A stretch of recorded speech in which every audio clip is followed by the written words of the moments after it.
Hi, welcome to the fourth session today of tool sharing. A little reminder, if you haven't watched the other ones, that this is a little bit of a flow chart of some of the tools that we have available, all on the website, free to download. Start with a little circle over here, thinking about, is there something you should change or achieve? If the answer's no, that's brilliant. Please come and share the tools that you're using with us and we'll add them to our collection. If the answer's you're not sure, or yes, there is something you want to change or achieve, we've got a little what could I bird that might help with the hindering thoughts. And then there's a whole list of things that you might want to do, from improving something to solving problems, to make decisions, to connecting with others. And there's lots of little tools you can use for that. This particular tool, if you come along here, is called an umbrella goal. And it's a tool to help break down a big goal that you've got into smaller chunks. And that's what we're going to look at today.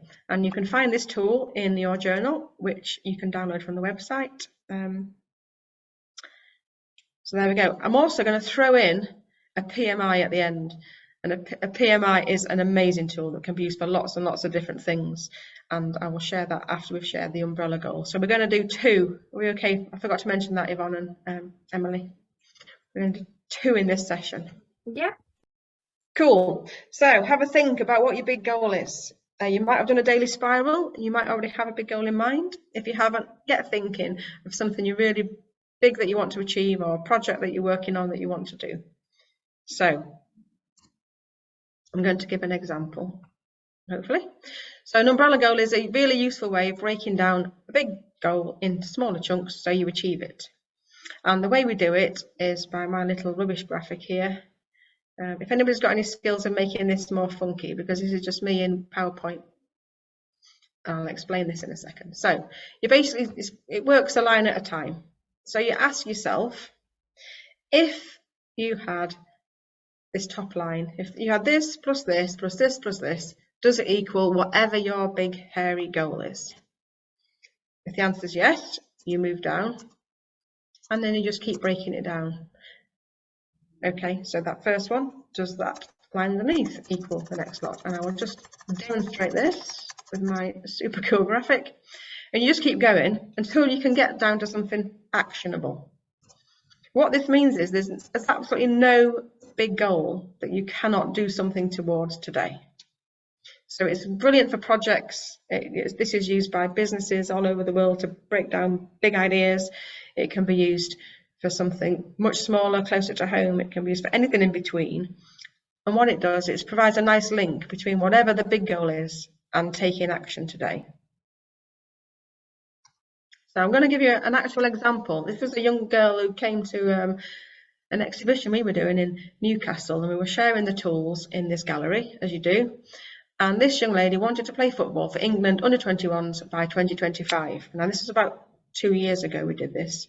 So I'm wondering where we are now, because it's obviously getting closer to 2025.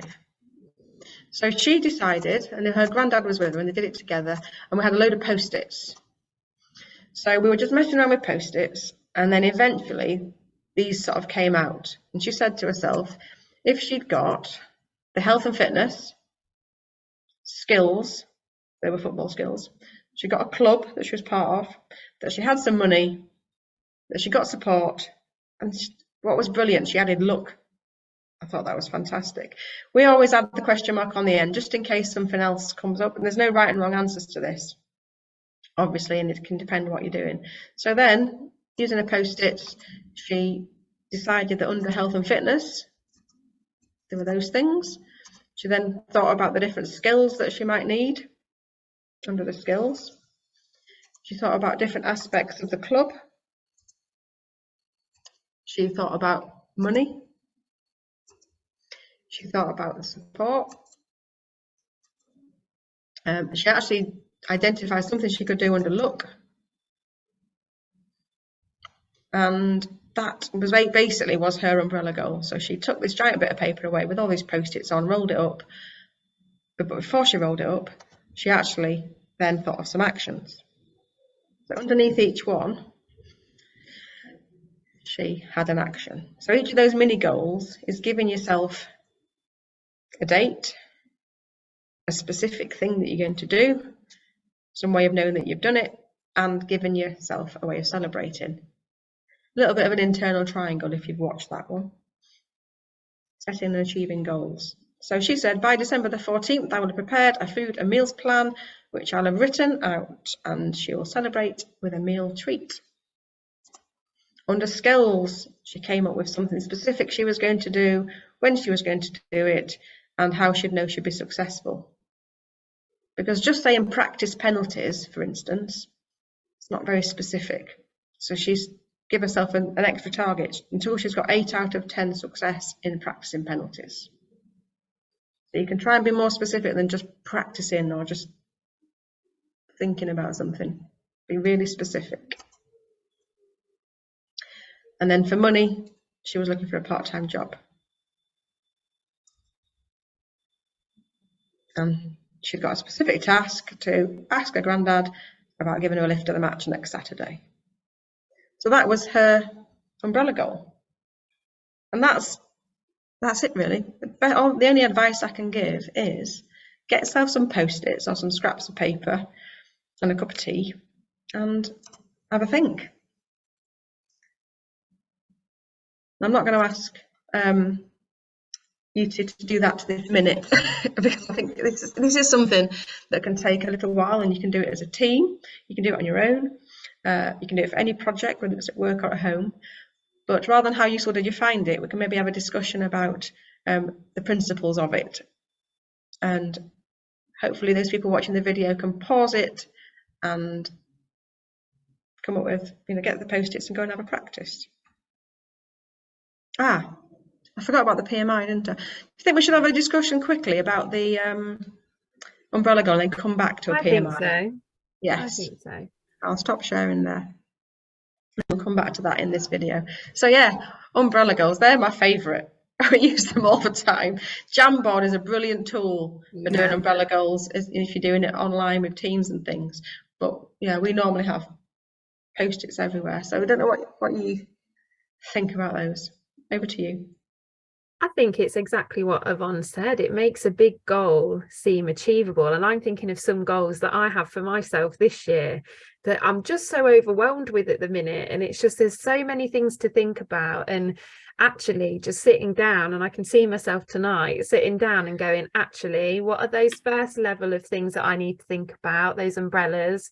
How can I break those down? And what can I actually start with today? Because a goal doesn't have to be big to be overwhelming. And I think just going through that umbrella tool will really help with making things seem manageable. You don't have to solve every issue and do everything all at once.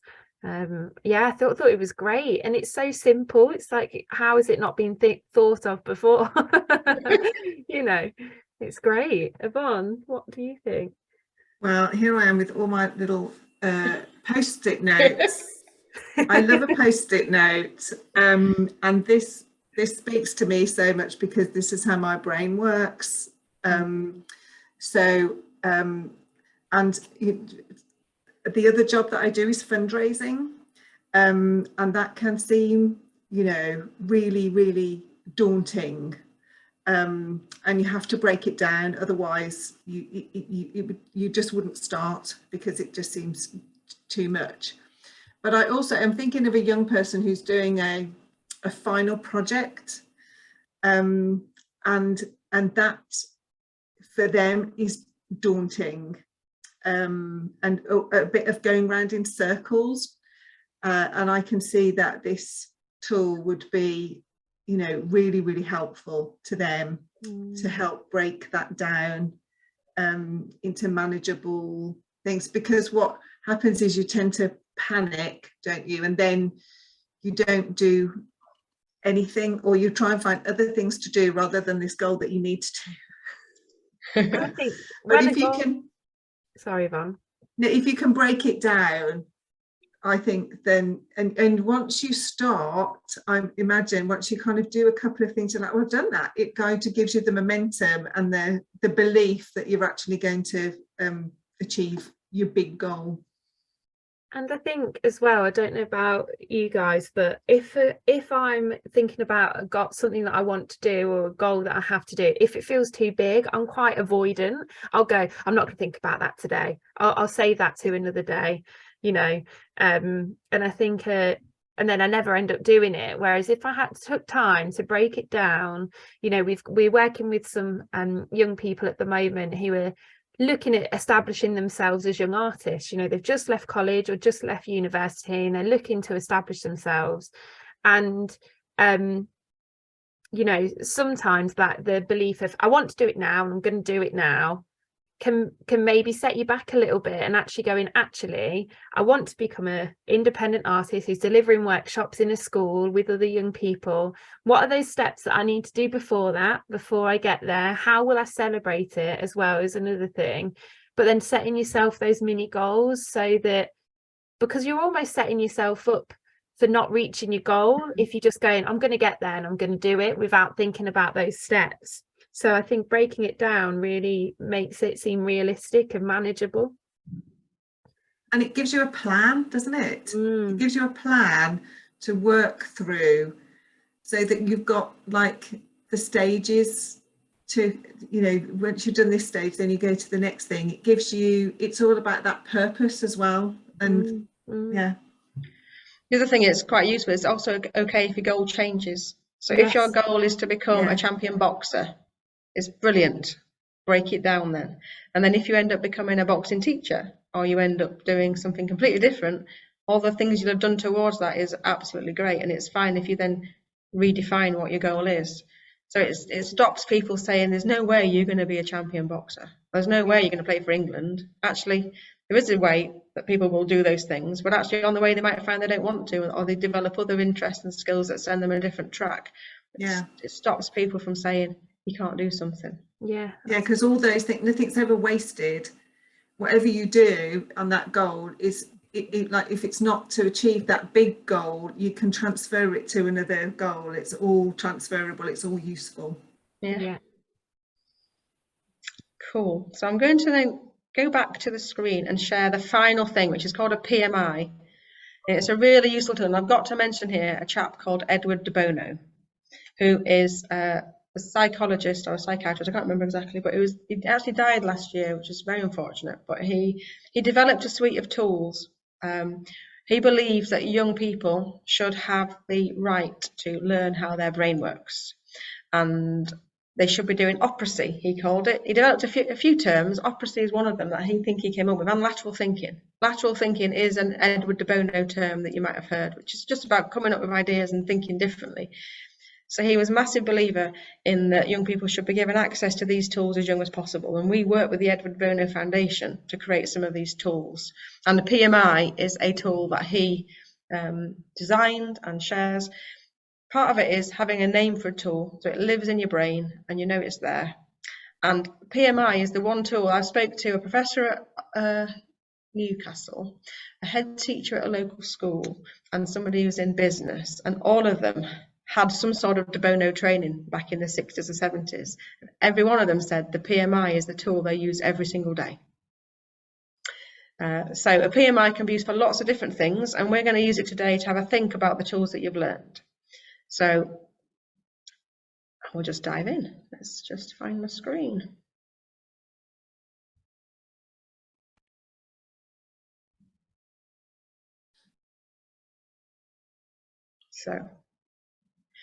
So the PMI, we're just going to have a little think. You were going to use the PMI to have a think about what we've just been doing, the workshop.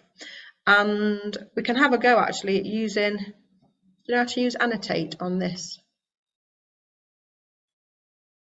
whiteboard? Can you guys do that? View options and annotate, and you can start to put text boxes in. I'm just trying to find it and I can't see it on here. Why can't I find it? We can talk through it if we can't find it. Can you get on it?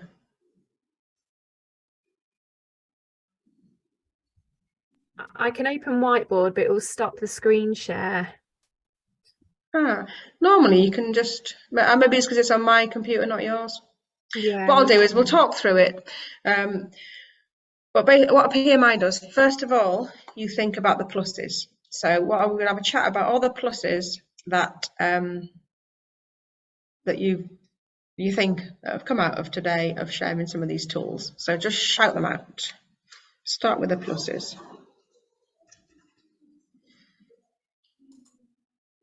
What we got? Helpful tools. Helpful. What else? And the time to think about setting goals and how you would achieve them. Having this time, this space to do that. Cool. The simplicity of the tools. They're really simple. Yeah. Cool. Can be, and can, I think everyone can relate to it, and it can be transferred to kind of different situations as well. Cool. So in a PMI, you start with the pluses and think about all the pluses of whatever situation it is you are thinking about. And this can be any situation. We're just using it as this example today, but you could be using it for, you know, you're having a disagreement with somebody about something, or you've got a situation that you're in. There's always pluses, so think about the pluses. Okay, what about the minuses? So you mentioned one earlier about if you spend all your time doing these tools, you have no time for work. So there could be things like that. So what minuses? What's the minuses? Yes, Yes. it is. Oh, go on, Yvonne. Sorry, it's just, I was going to say just, yes, having the discipline almost to kind of like set yourself a little bit of time to do this, and having to learn to do that, I suppose. And also maybe not everybody will have the motivation to sit and do these tools, or will be at a point of going, I'm going to do these tools. You might need to do a little bit of work before you get to that point to help build your motivation as well. Yeah. So the minuses gives you a chance to think about all the possible problems, negatives, and there's always minuses in a situation as well. What's genius about the PMI then is the next bit. People often look at, you know, the good things and the bad things, or the thinking in black and white or whatever, but it's this bit that brings out the new thinking. It's the interesting. So in the interesting, you're thinking about what if. Then you can start tackling some of the minuses and some of the problems that you've come up with. You start thinking about new ideas, and you can think about the interesting for as long as you like. And this is where a bit of possibility thinking comes in. You know, what else? Who else might get involved? How might we possibly, alternatively? And some of those prompts are on the bottom. So I always say, you know, what if some of these tools were in schools across the country? What difference might that make? So have you got any what ifs or how abouts, thinking about the some of the problems that you thought of? I think some of the things that you've mentioned along the way, Deana, is, you know, you can draw your response, you can write it, you can scribble it, you can sing it, you know. And I think something that could be interesting is how can these tools be used in a creative way? So I'm just thinking, some of our young people who work with our mentors, how can a mentor work with a young person to build that motivation, or to, rather than have the tools on a piece of paper, could they do it as part of a drama piece, or could they do it as part of a sculpture that makes it feel like it's you know, you're doing something, you're creating something, you're creating a piece of artwork, but also sneakily along the way you're thinking about your goals and how you break them down and how your confidence is. So I'm just thinking about that, because that helps the minus, I suppose, of that motivation, or not having that motivation to sit down and do it yourself. Absolutely. Yvonne, you want to? Sorry, I've got a bit of background tree felling noise going on, so I apologise. Yes, I can see, yeah, I'm thinking of where I could use this in my life, even kind of with family, with you know, while I'm at work as well. And so I think the possibilities are, you know, there are quite a lot of possibilities to this. I think it would be fantastic if it was in schools, because sometimes young people like you were saying, Emily, aren't at the place. They sometimes need some of these skills first, before you can kind of think about, oh, I'd like to go to college, or I'd like to get involved in volunteering, or I'd like to go for a job interview.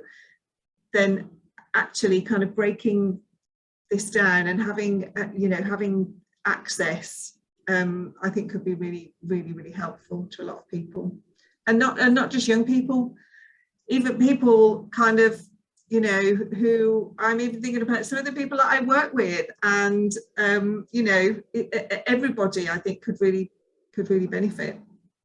I think also there's so much possibility for these tools to be used to help young people identify what they want to do, and also gives them the sort of backup to say to people who might be pushing them down a certain route. We get a number of young people who refer to our service where one of the goals for them is to get back into school, but school might not be, or college might not be the best place for them.